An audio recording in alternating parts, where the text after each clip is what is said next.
ગઈકાલે રફતાર સુરત ન્યૂઝ દ્વારા સુરતના જે અથવા ઝોન ખાતે આવેલ મજુરા ગેટ વિસ્તારમાં ગટરનું ઢાંકણું જે તૂટી ગયેલી હાલતમાં છે તે બાબતે પ્રસારણ કરવામાં આવ્યું હતું। તો મહત્વની વાત એ છે કે રફતાર સુરત ન્યૂઝના અહેવાલની અસર તાત્કાલિક ધોરણે જોવા મળી છે અને હાલ અત્યારે જે પ્રકારે જે મજુરા ગેટ વિસ્તારમાં જે ગટરનું ઢાંકણું તૂટી ગયું હતું તેને રાતોરાત તંત્ર દોડતું થયું અને રાતોરાત નવું ઢાંકણું લગાવવામાં આવેલું છે। મહત્વની વાત એ છે કે જે પ્રકારે જે ગટરનું ઢાંકણું આ 15 દિવસથી તૂટેલી હાલતમાં હતું પરંતુ કોઈ અધિકારી કે તંત્રની તેની સામે નજર પડતી નથી, પરંતુ રફતાર સુરત ન્યૂઝ દ્વારા આ બાબતે જે છે તે તંત્રને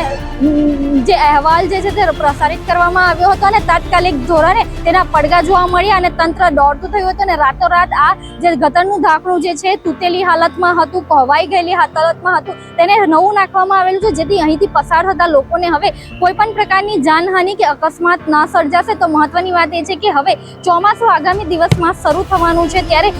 જે તંત્ર દ્વારા વહેલી તકે પ્રી મોન્સૂનની કામગીરી પણ પૂર્ણ કરવામાં આવે તેવી પણ સ્થાનિકો દ્વારા જે છે તે માંગ કરવામાં આવેલી છે। મહત્વની વાત એ છે કે જ્યારે ચોમાસું શરૂ થાય છે ત્યારે વારંવાર આ પ્રકારે ગટરના ઢાંકણા તૂટેલા હોય છે કે ડ્રેનેજની કામગીરી પૂરી ના થઈ હોય છે, જેના કારણે ક્યાંક પાણી ભરાવાની સમસ્યા તો ક્યાંક કોઈ અકસ્માત કે ગંભીર ઘટનાની સમસ્યા સામે આવતી હોય છે, પરંતુ જ્યારે જો તંત્ર ચોમાસાની શરૂઆત પહેલા જો પ્રી મોન્સૂનની કામગીરી પૂર્ણ કરી દે તો આવી કોઈ પ્રકારની સમસ્યા સામે ના આવે અને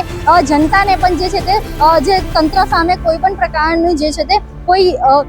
તેઓને અસંતોષની લાગણી ના થાય, જેથી તંત્ર દ્વારા વહેલી તકે આ પ્રકારે પ્રી મોન્સૂનની કામગીરી પૂર્ણ કરવામાં આવે તેવું જનતા દ્વારા જણાવવામાં આવી રહ્યું છે। કેમેરા પર્સન સાથે રશ્મિ રાણા, રફતાર સુરત।